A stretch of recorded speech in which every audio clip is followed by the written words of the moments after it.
King James, let me give you another example, includes at the end of the Gospel of Mark, chapter 16, from verses 9 through 20. The King James Version, based on Byzantine texts, includes a lengthy discussion of the post-resurrection appearances of Jesus. It admonishes the believers that they will be protected even if they drink poison, they will be preserved. The oldest manuscripts now of Mark 16 end at verse 8. And the ending of Mark in the best and oldest manuscripts, not the King James, but in the best and oldest manuscripts, ends with the women running from the tomb. And it says, and they said nothing to anyone because they were afraid. That's where the Gospel of Mark ends. Not in the King James, but in the NRSV. And in any good Greek text. What's the difference to you? You want Jesus to appear in the Gospel of Mark? He appears in Matthew and Luke and John. But in the oldest manuscripts of Mark, the last word on the best manuscripts is they said nothing to anyone because they were afraid. There's a huge difference, isn't there? If you look in your study Bibles, your NRSV, you'll see double brackets at the end of the Gospel of Mark. And that means, what? So where do these extra words come from? That's a good question. They come from, where do those extra words come from? They come into later manuscripts. Well, why do you think those words would enter in? They're probably as uncomfortable as we are. They're uncomfortable as we are. Because what do you like? Do you like ending stories, or do you like them to... I hate it when a CSI episode ends. You know... What happened? Yeah. Yeah, where's the rest of the story? So I heard an explanation for that, though, which is that Mark's gospel is very popular, and it really emphasizes Jesus' imminent return. Okay. And the reason that it ends, the oldest versions end with the empty tomb, is that you don't need, Jesus is going to be here tomorrow or next week or next month.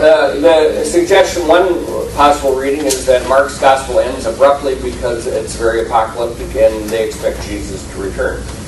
I would wonder about that, though. The oldest versions we have of Mark that would end that way, I would imagine, are not first century. No. But they're second century. And by that time... Oh, they're not even second Not century. even second. No. So they already knew. Yeah. But the ending wasn't going to happen. The theory is that Mark 16, 9 through 20 is really a compilation of the endings of Matthew and Luke. That's my theory. Don't you love that? I'm sorry, people in the back.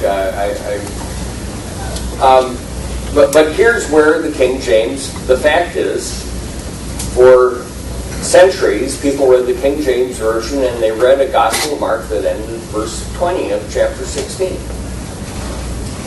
Oh, let me throw another one out. In the Gospel of Luke, in the King James, Jesus says, "Father, forgive them, for they know not what they do." Do you like that verse? It's not in the oldest manuscripts, though it's in the King James. Rats. If you look at your NRSV, it's in double brackets. Shoot. These biblical scholars, they keep messing things up. Yeah. I think I read at one point in time that the movie was commissioned to make the Bible read sweet to the ear and poetic and whatnot. Is that a constant compromise? The question, you talked about the King James Version. The question was the committee that created the King James commissioned to make the Bible sweet to the ear? Yes. It was a group of 50 scholars There were political aspects to the creation of the King James Bible. There had been earlier English versions, Coverdale,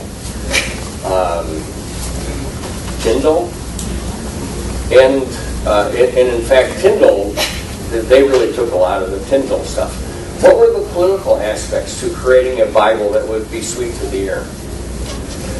James was Scottish. He was made the crown, the king after Elizabeth's death, the King of England. What we don't get is they thought of Scotland as a different country.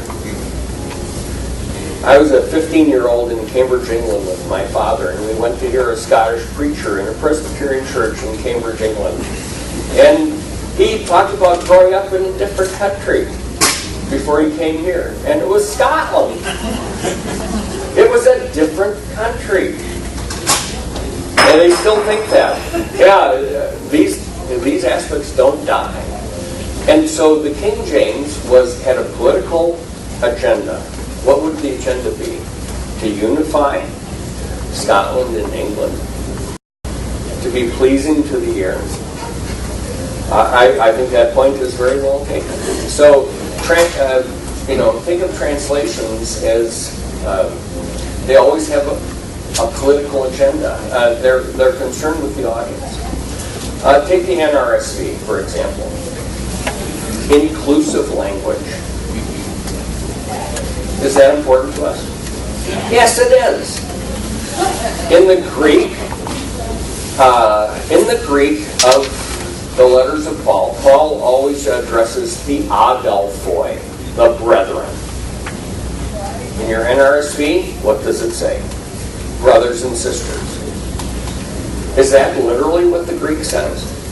No. Is that appropriate to the message of Paul? Yes. Now the KJV is not inclusive in its language. The King James Version. Is it appropriate to adapt a translation to be more inclusive? Were there men and women in the Pauline churches? Yes. Were there women who were leaders in the Pauline churches? Yes. So is it appropriate for us to translate brothers and sisters? Yes. Is that literal? No. I mean, this is part of the problem of translation. Comment a bit about Isaiah 7 and the Lucan text about virgin conception. Oh, the question has to do with Isaiah 7. I'm hoping we're running out of time.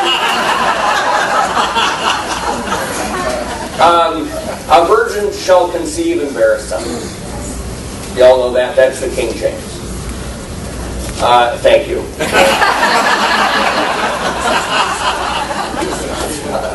And now here's where you have to give credit. The King James readers were working with original text, Greek and Hebrew, the translators. The Hebrew now, if you look at the New Revised Standard Version in Isaiah 7, says a young woman.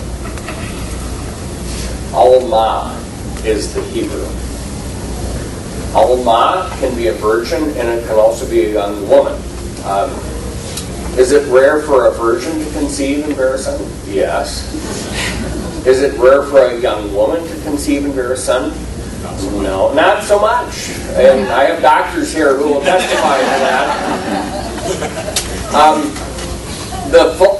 The Septuagint, and I haven't even talked about the Septuagint. That was a Greek translation of the Hebrew scriptures made in the 2nd century BCE. The Septuagint has the word Parthenos in Isaiah 7. Anybody been to Athens? Parthenon? The temple of Athena Parthenos. Athena the virgin hunter. Parthenos is a virgin.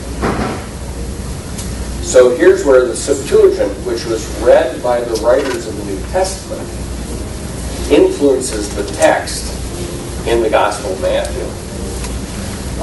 So the Parthenon, but the Hebrew is more ambiguous. What does the King James say? It says virgin. Yeah. Didn't the Hebrew have a whole separate word for virgin? Pardon? Didn't the Hebrew have a whole separate word for virgin? They do, and I'm blanking on that right now, but... I think it's Betula. What's that? I think it's Betula. Metula? Okay.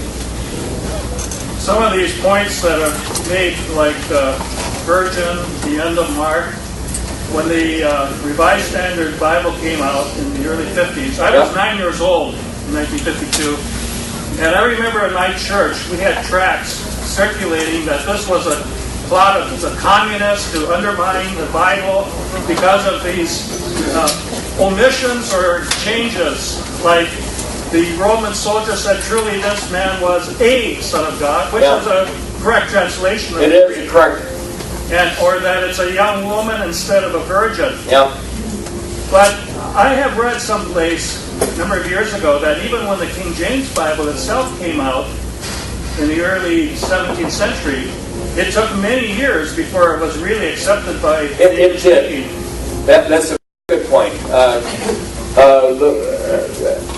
Many good points, thank you. The King James did take years before it was fully accepted. Though it's called the AV, Authorized Version, that is the King authorized it, but popular acceptance takes time. And that did take time.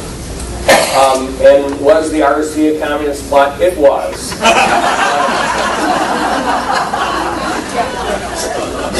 The communists, you know how they are.